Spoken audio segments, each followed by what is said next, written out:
This is your reality check.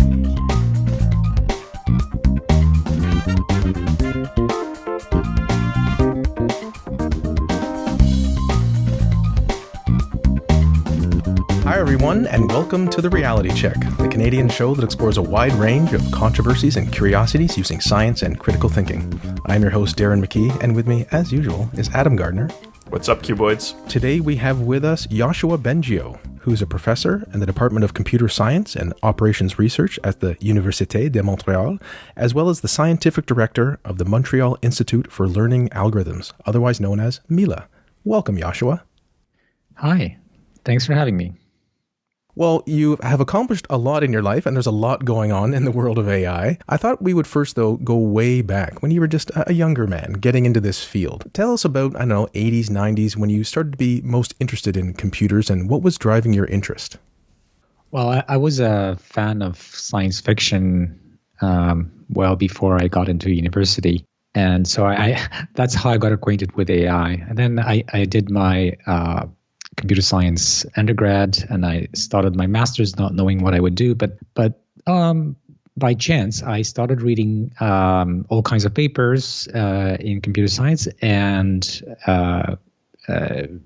got to read some of the early papers by Jeff Hinton, David Rumelhart, and others who created the connectionist movement, which are like the early days of neural nets with backprop and the Boltzmann machine. So this is really the building blocks of what we're seeing today. And I read those papers and I got really excited because they were really talking about not just building AI, but understanding intelligence, understanding the brain. And I thought that the idea that we might understand intelligence using a few simple principles, just like we understand physics, was so incredible. I mean, if it turned out to be true and exciting, that I was really enthusiastic, and I'm still enthusiastic. Except I now see potential problems as well.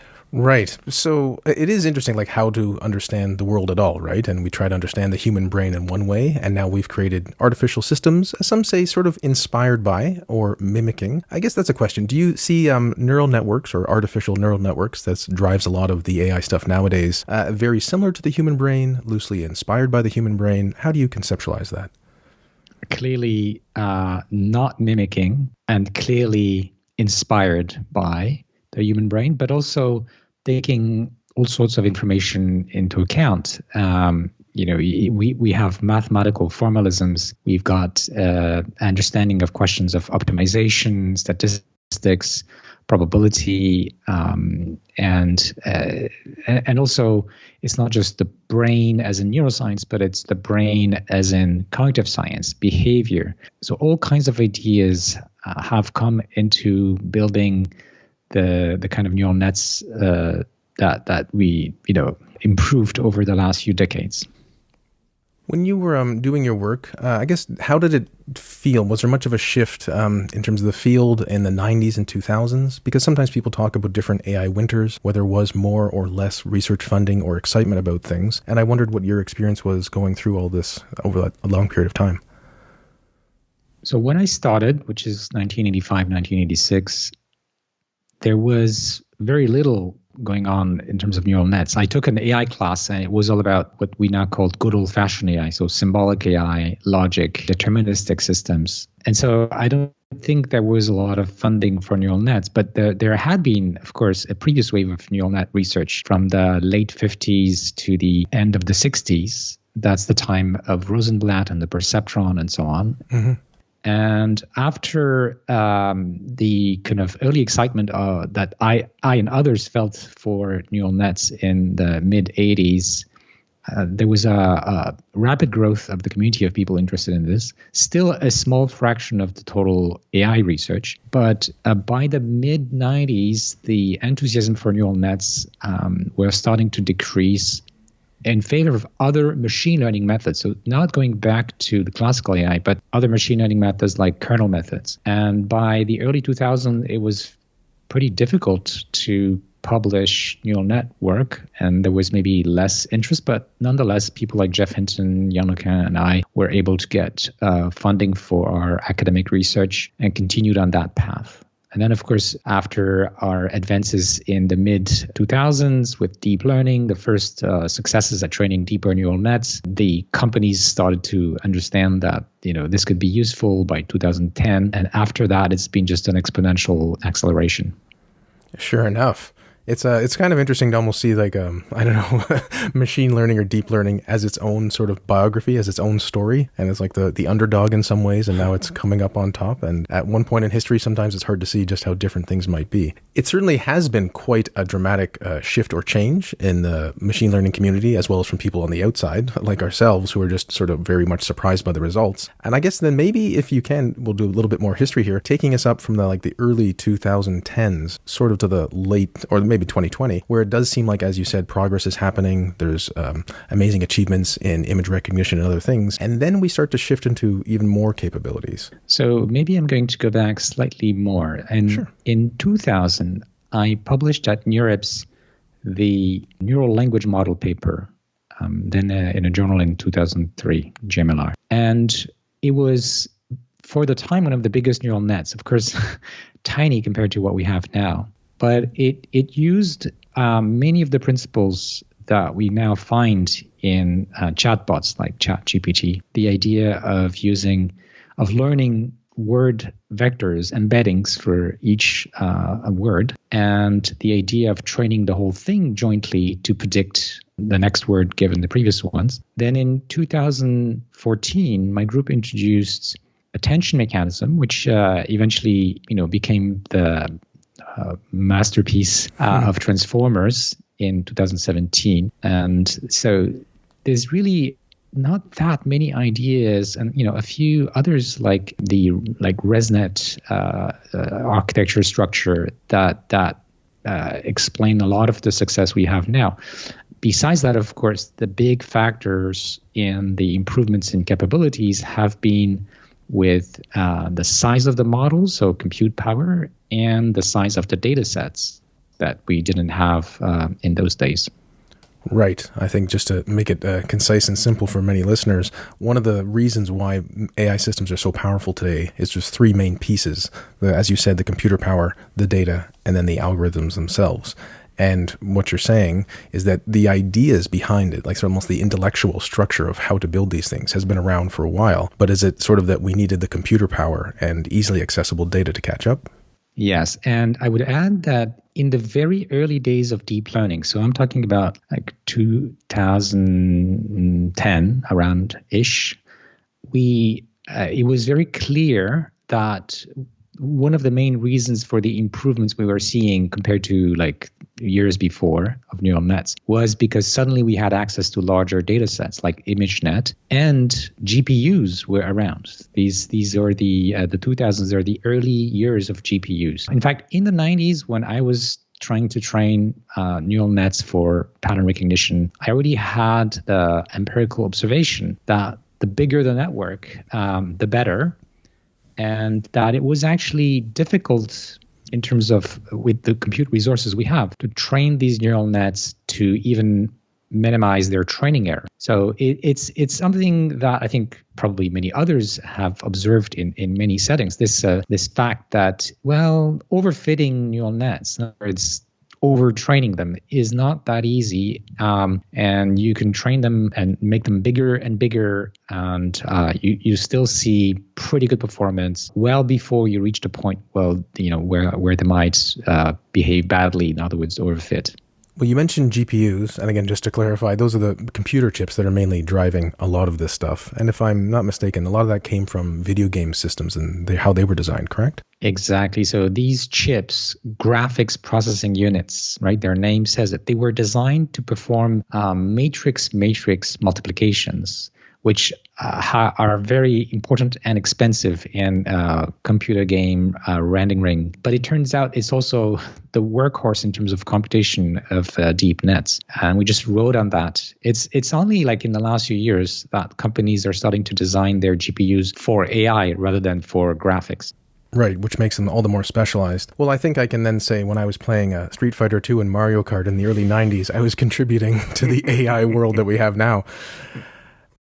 And then if we sort of go forward now to the recent, I guess, the 2020s, there's been dramatic increases in AI capabilities, not just with ChatGPT, but that's the one that everyone knows, which came out about a year ago now. And I wonder how you then see this recent development. I think initially perhaps with excitement and then maybe with increasing concern. Exactly. I and others first saw the advances with generative AI that generates images. And as a parenthesis, my group introduced GANs in 2014, as well as other papers of generative models. There was work on generative AIs in deep learning, actually, for the last 2 decades. But it really became good at generating images when we started making those neural nets big and training them on more data. And that happened before the large language models kind of revolution we've seen the last year. So as you said, having systems that were good at generating images initially was quite exciting, and suddenly we thought, we are like really making a dent into the problem of understanding images. But we were also seeing the beginnings of deep fakes, so the questions of social impact and regulation is starting to increase in many people's minds. But one thing is to understand images, the other is to understand language, and this is the revolution that has happened this year, at least that became visible for people not working in the few companies building those systems. And that has really worried me because, as Yuval Harari has been saying, language is the operating system of our society. Language is the key to so many of our human activities and how we relate to each other and how we function in our jobs, in our democracies, and how society basically work. So once you have AI that can get into that connecting tissue, well, it better behave in the good ways and morally speaking, otherwise we might be in trouble. Right, and language is the key to unlock the world, so to speak. You raised several different interesting things. Before we get to some of those concerns, if we can go back just a little bit, you said GANs, which are general adversarial networks, and I think that might be useful to elaborate on, or even to help people understand just how are these systems so capable? How do they learn so much? It is machine learning, so somehow we've kind of outsourced the learning to the system itself. But if you could describe, for someone who's not so technically minded, just how they get so good.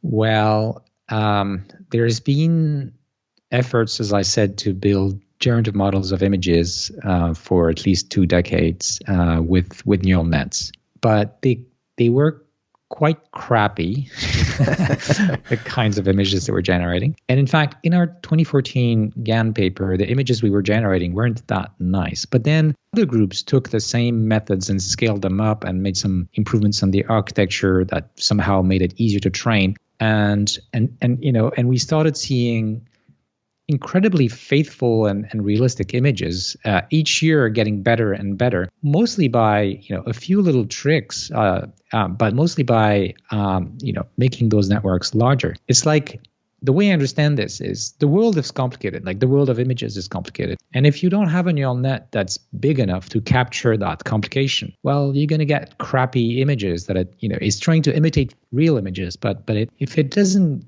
get it, how objects in the world are, in fact, in 3D, because even though it generates 2D images, in order to really be good at generating images, you need to understand the 3D structure of images. And of course, people have been generating 3D things as well since then. But my point is, the world is complicated, and you need big networks with reasonably good training objectives in order to capture its distribution. So what we call its distribution is how the different variables here, pixels, are related to each other. And that's very complicated. And we can't handcraft an answer to this, but neural nets can essentially approximate any function, any distribution, if you make them big enough and you train them long enough. So as you said, we can't handcraft it, but by using the methods and having enough data, and as you said, the depth, we can make, we'll say, enough mathematical associations between different variables in the broad sense to then generate outputs that we're seeking. Yeah. Great. And now you did say there's more recent concerns, which is certainly a lot of why people are in the news. Yourself, there's stuff going on at the UN. There's stuff going on from executive orders from the White House. So before we get into some of those specifics, maybe just give us the broader picture of why might people be concerned. You can elaborate on, as you said, if they're not quite doing what we want them to do. But from someone from the outset, like we're building these systems, surely we sort of know what they're doing and can control them. So why are people so concerned?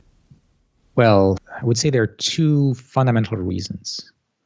One is, even if we knew how to control them, they are tools, and as they become more powerful, they can be used for good or used for bad. So this is the dual-use nature of almost every technology.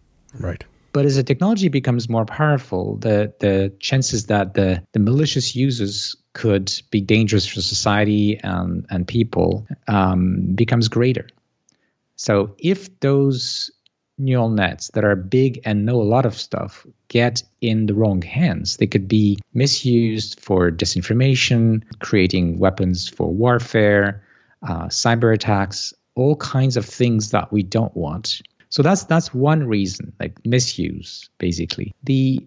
Which would happen even if we knew how to control them. The other problem is we don't know how to control them. As they start learning more complicated kind of implicit model of how the world works, we haven't found a way.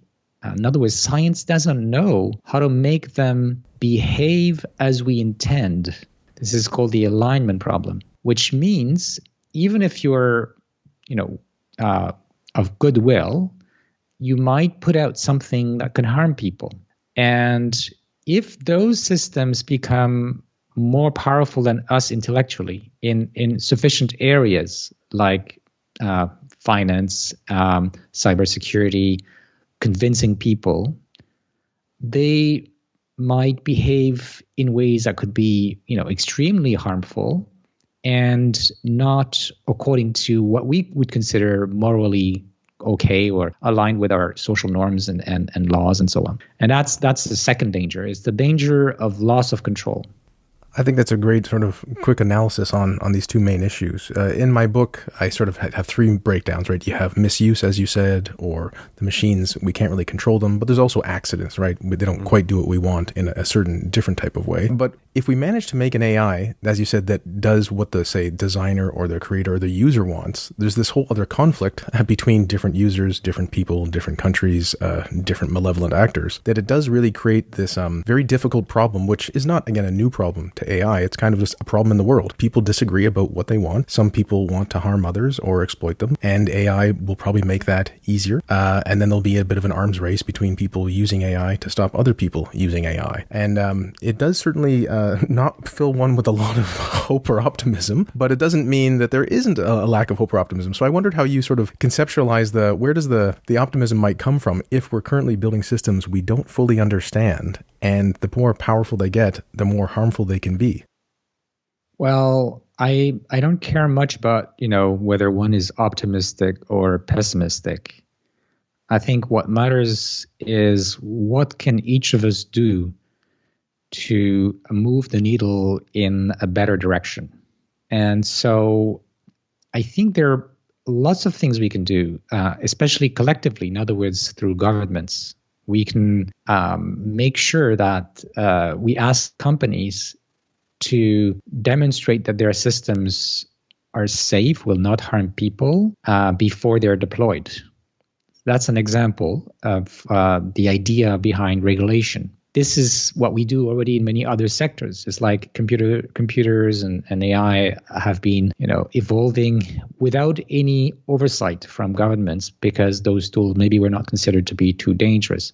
But we are entering that zone where I think it's urgent that we fix that. So that's an example of what we could do. The other things we need to do. So one of them is do research, a lot more research, to understand what can go wrong and how to mitigate those issues. So as I said earlier, right now we don't know how to program these systems so that they behave according to our intentions. And I think that we should invest public money, but also create incentives for companies to work a lot harder on making those systems better aligned with our values. Whether it's human rights and discrimination or misuse or loss of control, these systems, if we can't make them behave well, and if they have enough agency and power in the world, they become dangerous. And we need to make progress on that. There's a third thing that I've talked about in a paper for the Journal of Democracy and also in my testimony to the US Congress, which is that we need to prepare in case our regulations come too late or not sufficient or imperfect. No regulation or treaty is 100% efficient. So we need to also consider how society can defend itself if or when powerful and malicious AI systems, maybe with people behind or not, start being harmful and dangerous for society. That's a great series of three. Maybe I might take them in reverse order. So thinking about the last one, I fully agree, and I think it's the right approach for such a potentially dangerous technology. In my book, I talk about the principle of defense in depth that should underlie all policy proposals. And that's just the idea, as you said, that you have multiple layers of defense where you're not expecting any one thing to succeed, and you may actually be expecting it to fail. So you have all these counterbalancing measures. And I think without that perspective, we run the risk of greater harm. For the second one, with the AI safety research, is sort of like the broad category of what we might call it. I wondered what you think are the current most, say, promising opportunities, because I think people generally think transparency is good, understanding how these systems work is good, but it also seems that by the very nature of how they're created, we don't fully understand how they work. So is there anything in particular that you think seems like a good path for that type of research? Yes. So first, let me comment on the current methods that are being deployed in companies building these systems. That's the best we can do right now. In other words, we're trying to test them in many circumstances, and then we have teams of people trying to find contexts where they would behave badly so that we can patch them and make sure in these contexts they're going to work as intended. But of course, it's not satisfying, because we can't test every possible scenario, every possible context in which a system will be used, including in case where the systems are, the weights are shared, including the possibility that the malicious user continues training them. This is called fine-tuning towards a malicious intent, which is going to be very difficult to protect against. So what could we do? Well, I think that we should strive to develop AI systems, maybe using principles very similar to the current neural nets, or maybe something different. We need to open the door to every possibility so that we can have stronger safety guarantees. That we could say something like, we can, like what people do for bridges. Before you build a bridge, you have to demonstrate to the, local authorities that it's not going to fall. Or what pharma does, before they deploy a drug, they run some tests, and from that they can deduce statistical evidence that the product is not going to be toxic for the vast majority of people, and so on. So we do this, when we build a nuclear plant, and we don't have that for AI, and we wouldn't even know how to do it. But I think there are ways to do it. At least we should explore those ways. And well, that's kind of a research program in itself. In my opinion, I could spend more time on how it might be done, but a lot of it has to do with the need for these systems to understand that they don't know everything, and that they need some sort of humility, or what's called epistemic humility or epistemic uncertainty. So they know that they don't know. So if a particular action they might take is something they're not sure is going to be safe, then they should not take that action. Even though, it may look like in most cases it should be fine. If the probability that something bad happens is above a very, very small threshold, then they should not act. And in order to do that, they need a kind of self-knowledge that humans can have. Like when we think about something, we observe a sentence, we have a sense of how plausible that is, how much we can trust that statement. And right now we don't have a good handle on that. And this is the reason why these large language models, for example, will hallucinate, meaning they can be saying something wrong with a lot of confidence. And of course, that's very dangerous. If it's not just about saying something, but doing something, that could be dangerous. If the system is sure that there's no problem, it will do, what it thinks, what it produced, and not be kind of taking into account those dangers. And that's what we want to avoid. So would you say that there's a similarity between solving the problem of having, say, a language model verify that what it's doing is correct and being able to verify that what it's doing is right? And by correct, I mean not hallucinating and not giving false facts and making things up versus, doing good for humanity being non-dangerous. Yes, there are very clear connections between the two. Initially, we will, as people are trying to do now, try to design those systems so that they can't be easily misused for purposes we know are nefarious, like building a bomb or designing code that can take down some of our cyber infrastructure. But ultimately, of course, and we're not there, as these systems get to understand better how the world works, our society works, how humans, psychology works, and so on, they'll need to understand ethics. They'll need to understand what is morally good and morally wrong, which is complicated and something we don't know how to spell out clearly. Mm-hmm. But this is where they need to go. And while they're doing that, as they get better, it's going to be very important that they always have this epistemic humility, that they be conservative in their actions, so that when they're not sure that it's okay, because they don't have enough information, enough training data, or enough knowledge about a particular domain, they just don't do it. Well, given that we do a science and critical thinking podcast, we're definitely fans of epistemic humility or cognitive humility. But couldn't you say that if an AI has epistemic humility, it's not going to pass the Turing test because many humans don't? I don't care about the Turing test as such in terms of safety. In fact, I don't think it's a good idea to try to build AI systems that are like copies of us. For example, if an AI behaved, at least superficially, through our interaction, like in the Turing test, behaved like a human, we might attribute to that entity moral rights, and we might find it normal that this AI system has a self-preservation objective, just like every living being on this planet. But that would be extremely dangerous. So if these entities just go for their self-interest, that might not correspond to our self-interests. For example, if humans want to turn off the machine, well, the self-interest of the machine is to avoid that. And how can it avoid that? Well, there are many ways. It could convince us not to do it, or it could copy itself, and probably do both, in many other computers, so that if we turn the machine off, well, it still has copies running in other machines. These are just examples to show that when there are different self-interests, there is a potential for conflict. And if those machines are more powerful than us in enough ways, and we could lose that conflict. And of course, there's a lot of uncertainty about all these scenarios, but we don't want to get anywhere close to these scenarios.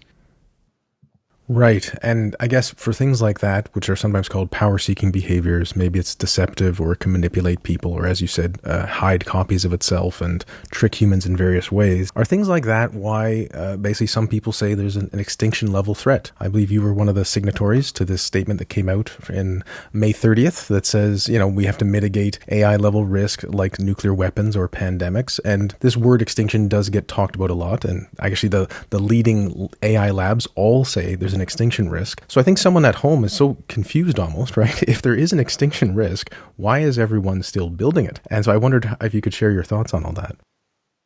Yeah, this is a great question. So let me first qualify the extinction risk. There's a lot of disagreement in the AI scientific community about whether there is extinction risk. And the underlying reason is that we're talking about things that haven't happened in the past. It's hard to make a projection. We don't have statistics of machines taking over or being extremely dangerous. So, some people say, well, since we can't make models, like we can make models of climate about what will happen as we continue building more powerful AI systems. Let's just not talk about it. And they often insist that we should worry about the current harms, and I agree. We should work on the current harms, which, by the way, have to do a lot with the alignment problem, like human rights violation, privacy, discrimination. They're all problems of alignment. Now,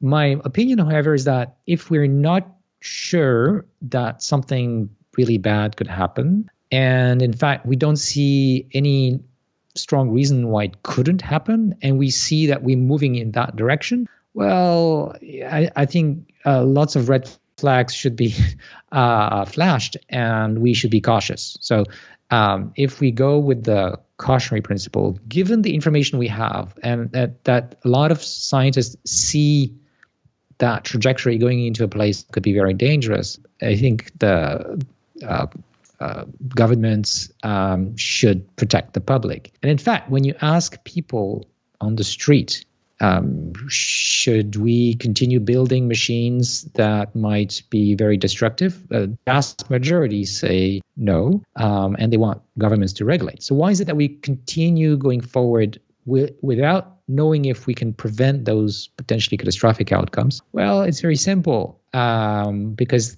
these systems could be extremely profitable. They could also be useful in important ways to help with medical treatments, even fighting climate change, of course, productivity. This is where you make a lot of money. And so there's a huge pressure to continue making those systems more capable, meaning more powerful, and gradually approaching and potentially passing human abilities. So it's a dynamics of competition between companies, lack of regulation, lack of international treaties that seems to bring us, more and more towards these more powerful systems that can thus be potentially misused or that we could lose control of in dangerous ways.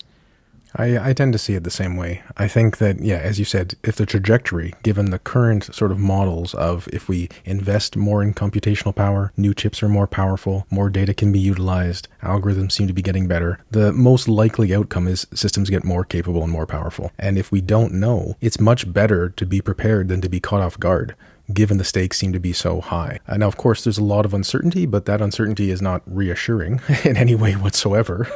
And then, yes, when we have a lot of humans who like nice, shiny objects, people like the internet, their phone, social media, and then sometimes we come to realize that maybe some of these things aren't good for us in certain ways. But even those particular examples are relatively benign compared to something like, as the comparators are, like nuclear weapons or a pandemic, because AI seems so much more devastating if it goes awry. So I guess, do you partly see one of your roles nowadays when you're trying to raise awareness of this is to, I'm not sure about putting the brakes on the competition, but to try to shift how people understand this and whether they should be moving so fast with making all these new products in the first place? Yeah, I think we should be cautious, and I feel like I have a duty to explain why, to speak up about those risks. You mentioned unintended negative consequences of technology. And I want to maybe comment slightly on this. So one of the risks that we haven't yet discussed is what people call systemic risk or systemic societal risks. So maybe a good example that people have been discussing a lot is social media. It was not the intention of the creators of social media that it would polarize politics, or that it would maybe lead to different forms of abuse for disinformation and things like this. But something like this seems to be happening, and regulators are coming late after the technology is deployed. There is similar concerns that we may be using AI that maybe is not misused or maybe is well controlled and controllable, but could still be disruptive. So think about jobs. If those systems become gradually more capable in many domains, it's very likely that companies will use those tools to replace some of the work done by humans, which means many people might be out of a job. And that could create huge misery and and social disruptions and political disruptions. So that's a very simple example that actually many people are worried about. But there are many other examples where we use more and more AI, and even if we kind of keep the safety issue under control, we might still, through the dynamics of society and competition, end up in a bad place. Right. Well, that does make a lot of sense. It's sort of like even if things kind of work out like we hope, another problem might pop up like a whack-a-mole type thing. Before you mentioned other issues about algorithmic bias or even unemployment, and I just wanted to briefly touch on, it seems to be, or I guess I should ask, do you think there's a bit of an unfortunate division that's occurring between people who are concerned about different types of AI risk? I personally think there shouldn't be one because we're all kind of concerned about similar things, and a lot of the policies that can address, we'll say, current, present harms could easily help bigger, larger, more existential harms. So how do you see that? Yeah, I do think it's unfortunate because, so for one, I've been speaking up about human rights issues with AI and even the problem of manipulation due to AI-based advertising for many years, almost a decade now. So I don't see that there is a fundamental difference except that we're talking about harms that haven't happened yet in one case versus harms that are actually happening now. And both are important. Like, we need to stop what is wrong now, and we need to try to avoid harm that may come next year, in 5 years, in 10 years. So I see this as a continuum for which the solutions are essentially the same. We need democratic governance. We need to make sure that it is the people who decide how these tools are used, who benefits, make sure that there's not excessive suffering that's going to come from that, because we've seen in the past sometimes technology yields benefits for some people and harms many others.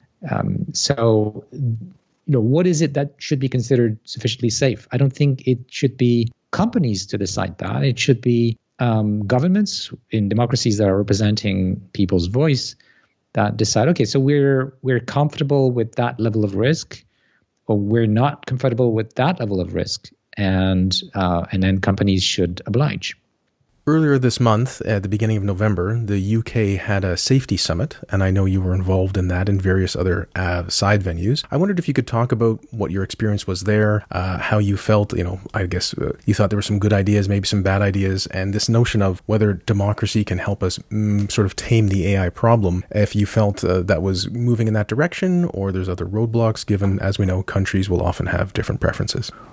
Yeah, the UK AI Safety Summit was, I think, a historic moment where a large number of governments from around the world, I think something like 25, agreed on a few key principles about AI safety, that basically governments have to intervene to protect the people against the potential harms in order for everyone to benefit from the good side of AI.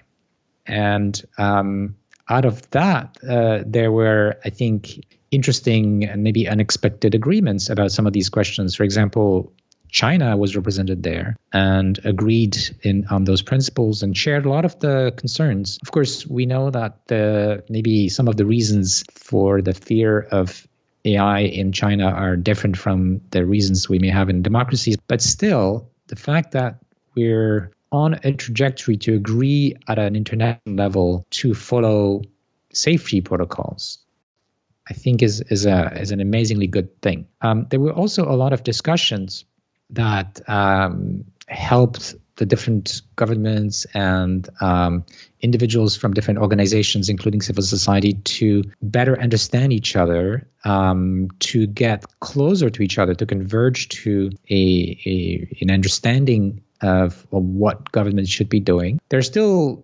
disagreements, but I think we've moved really in a very important direction. So this was an important event indeed.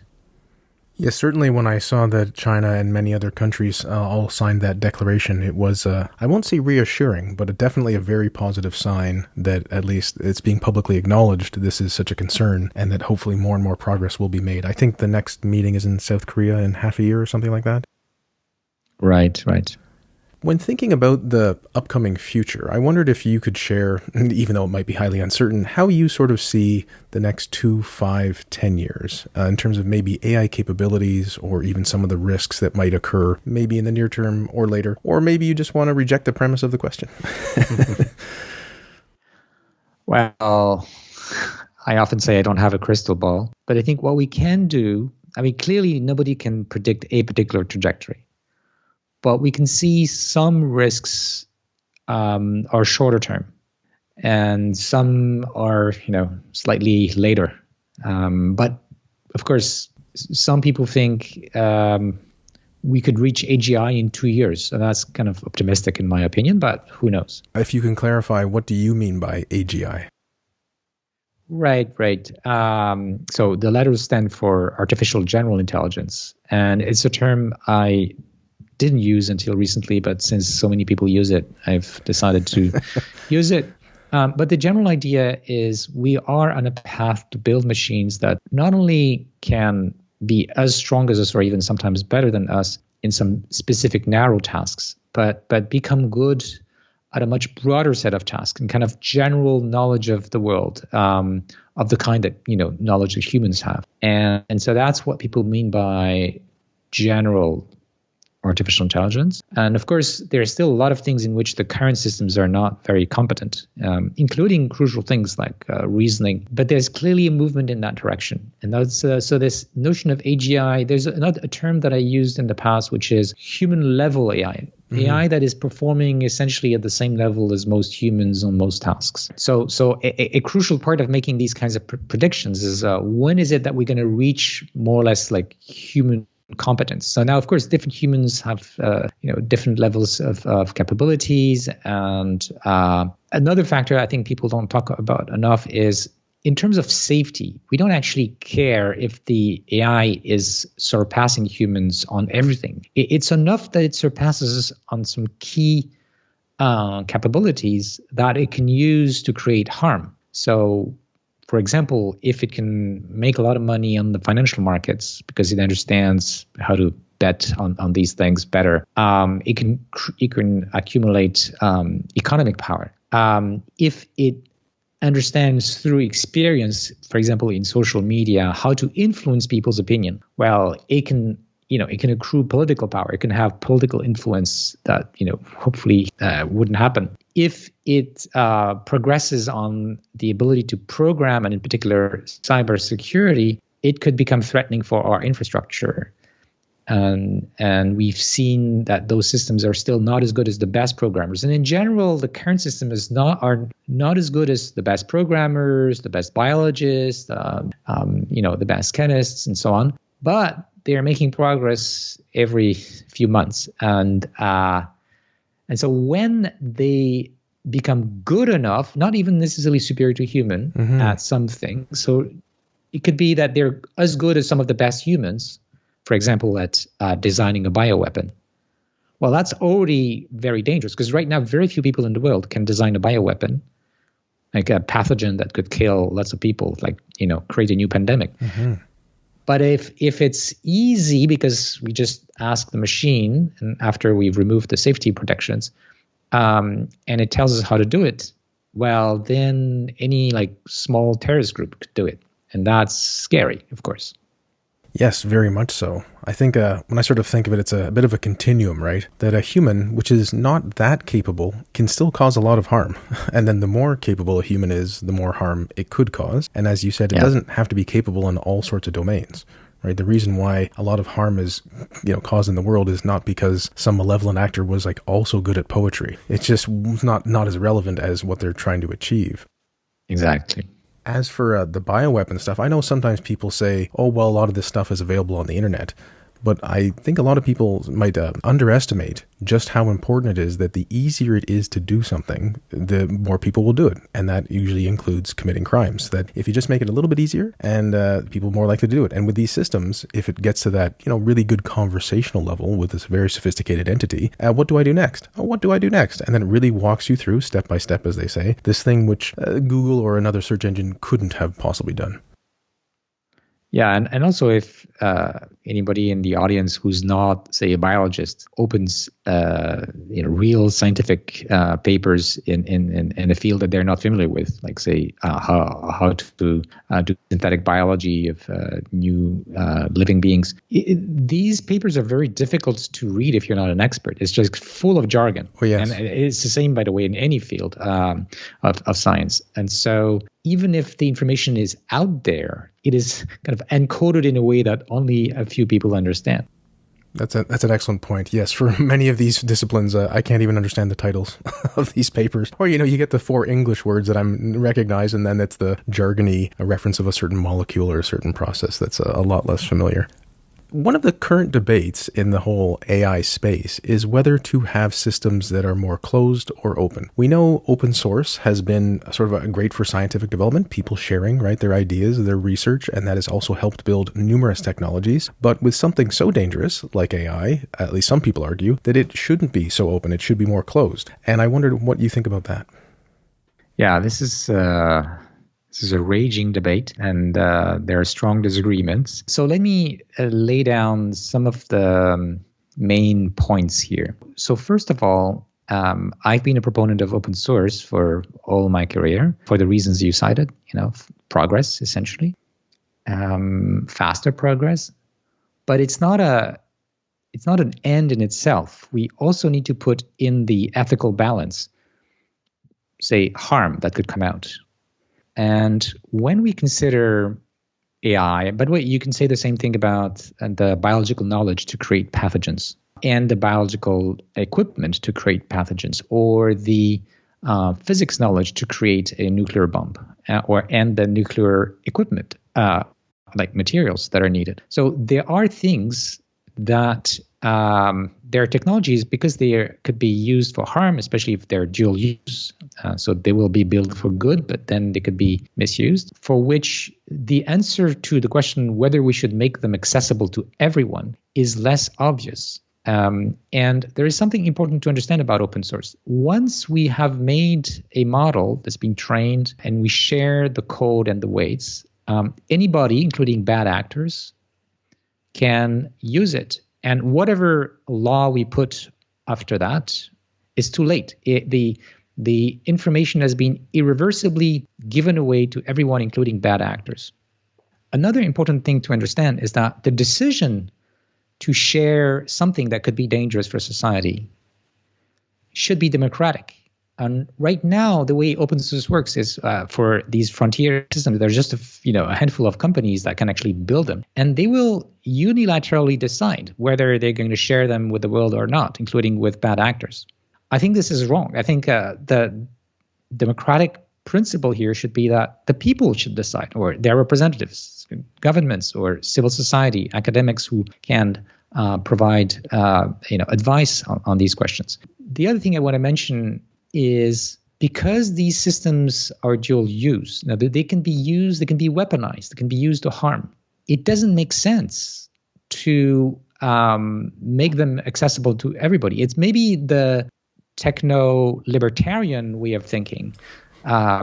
If you're talking about guns, well, the libertarian view is that everybody should have one, and so we can, defend ourselves against the bad guys. And that's one way of thinking. But in most democracies, we've chosen a different path where we regulate. We say, well, we want to make sure that trustworthy people have access to dangerous tools. And AI is getting into that category. So it's not open source versus not open source. It's not like, we're going to ban every open source. No, most technology, most software, most AI is not dangerous and should be open source because open source has advantages. But beyond a certain level, it shouldn't be shared. Also, some of the benefits of open source could be obtained without open source. So what are those benefits? For example, we'd like to have more researchers be able to play with those models so that they can find failure modes, which are going to help safety. But we can achieve that without open source by doing the same thing that we do in biology with BSL-4 labs that are for researchers playing with very dangerous pathogens.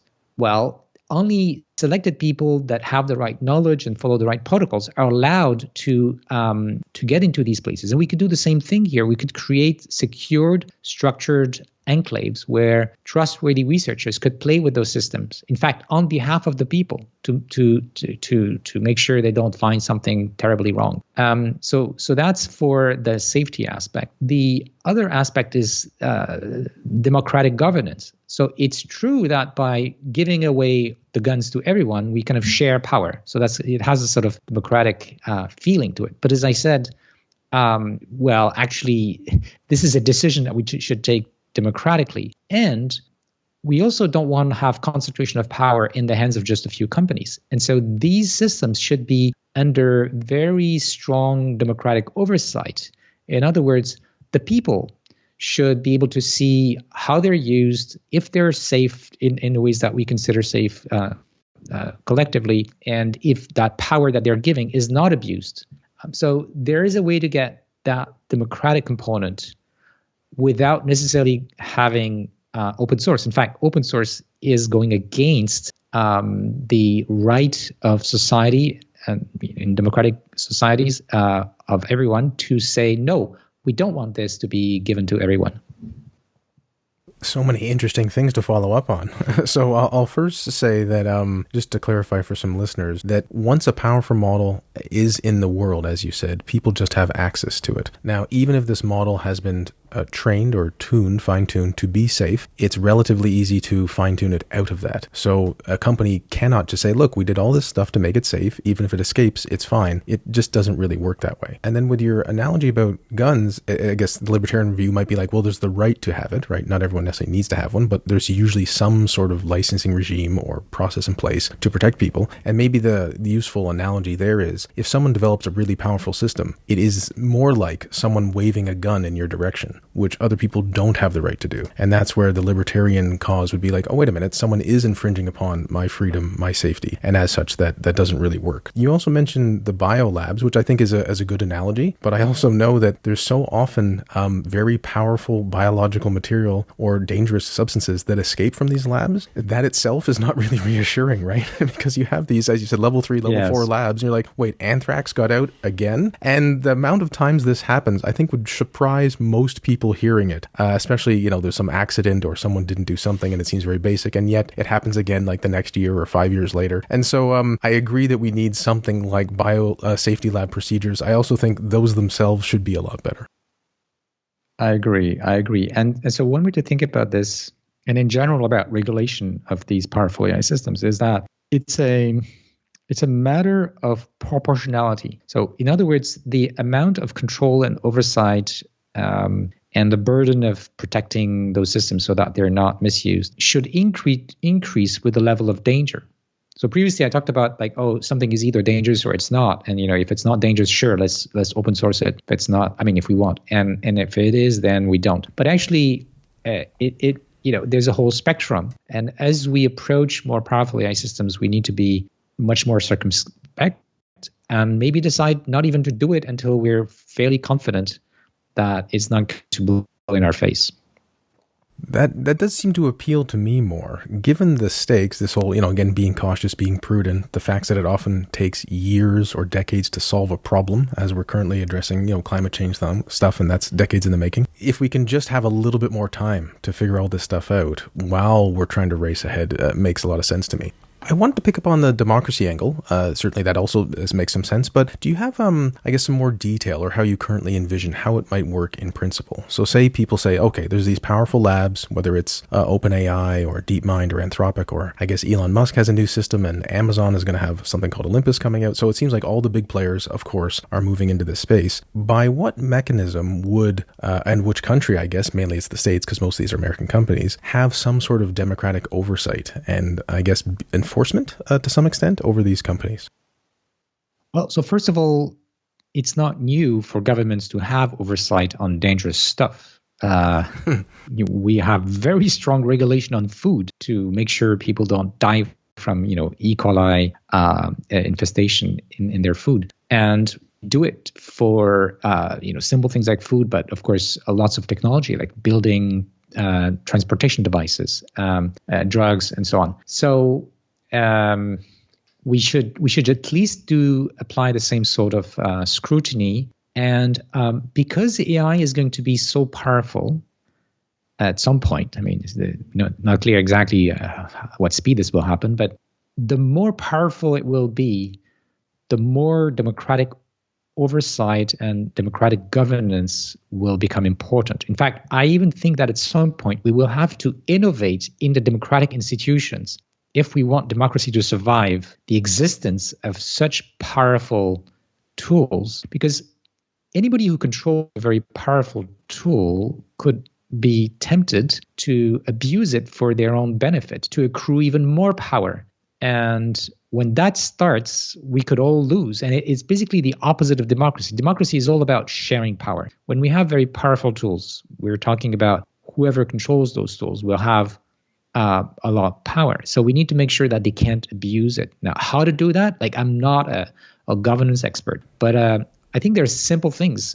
So one of them I've discussed in my Journal of Democracy paper is, I think it's not sufficient for the oversight of these systems to be done by the government of the country in which this is happening.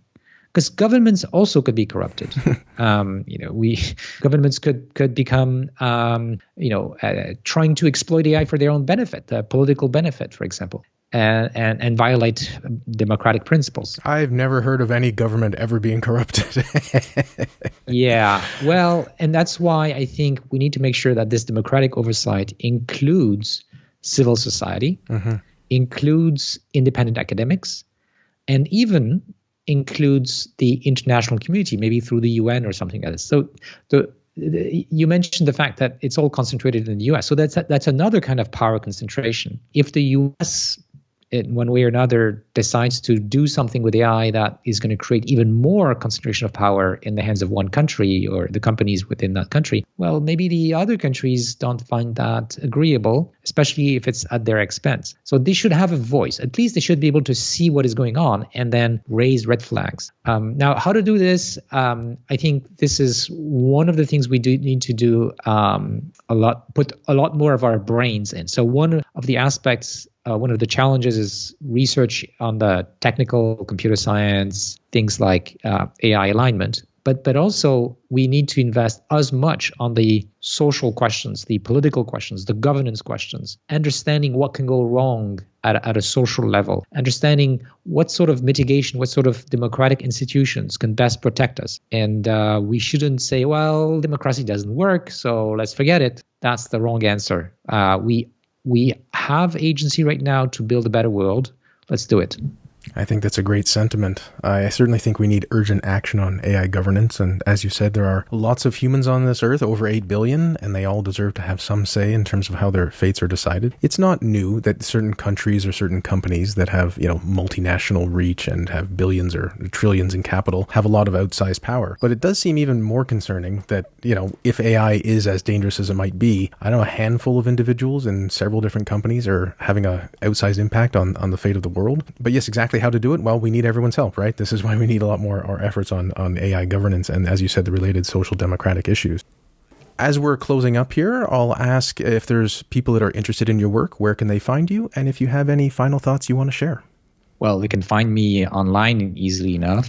And I'd like to, find more people willing to work with me on finding these solutions. I mean, I'm a computer scientist, so mostly my efforts are going to be on the technical side. And I think every citizen has a voice in influencing our governments to take these questions seriously.